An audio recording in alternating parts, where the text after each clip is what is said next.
been a number of stories in the news about immigration, illegal or otherwise.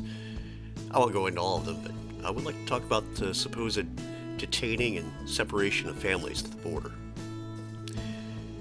You may be aware of some of it, but if you're not, I'll try to be brief in catching you up. I only have 5 minutes after all. So first of all, you have to keep in mind that this is not President Trump's policy. This is a law, and it's not even his law. This law, called the Flores Agreement, states that no child can be kept for more than 20 days. After that time, they have to be released to either a legal relative or a sponsoring party. Children and adults from Mexico and Canada are released back to those nations.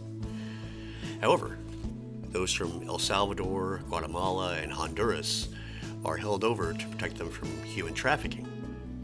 Keep that in mind as we delve more into the history of this agreement. In 1985, a 15-year-old girl named Jenny Flores illegally crossed into the United States. She had come from Guatemala, but had crossed Mexico in order to reach the United States.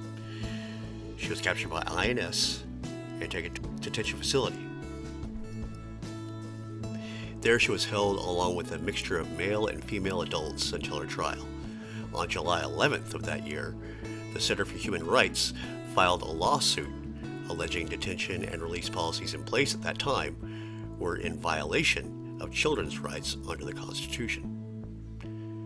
Now, after 2 years of litigation, both parties agreed to a consent decree, which is a fancy way of saying it's nobody's fault, but here's a cookie. That decree led to the Janet Reno versus Flores Agreement.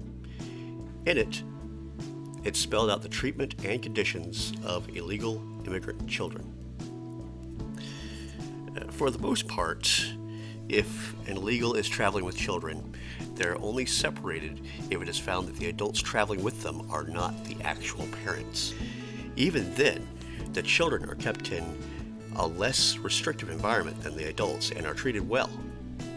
If detained with the adults, both await a short stay for speedy trial, and if this is their first offense, they are released back to their country of origin. The problem is when the illegals are from Guatemala, El Salvador, or Honduras. Remember them? This is not the only problem, but it's related. You see, those countries have an issue with these problems, and so many people fleeing from there claim asylum. The asylum process, you may be unaware, can take anywhere from 6 months to several years. Okay, doing the math, it takes longer than 20 days in order to process an asylum claim, and currently there are roughly 700,000 claims pending processing. So there's a bit of a wait. So in the meantime, for the Flores Agreement, those children have to be separated from the parents. If they claim asylum, or if this is not their first time they've attempted to cross the border, they will be detained and the children will be treated as an unaccompanied alien child. They'll be processed separately, screened for possible proof of trafficking, and released into the United States with either legal parents or, more likely, a sponsoring party.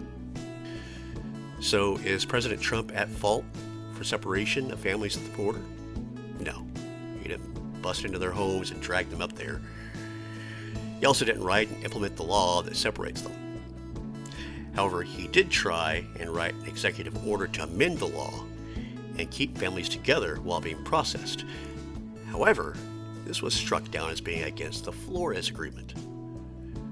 President Trump cannot write laws.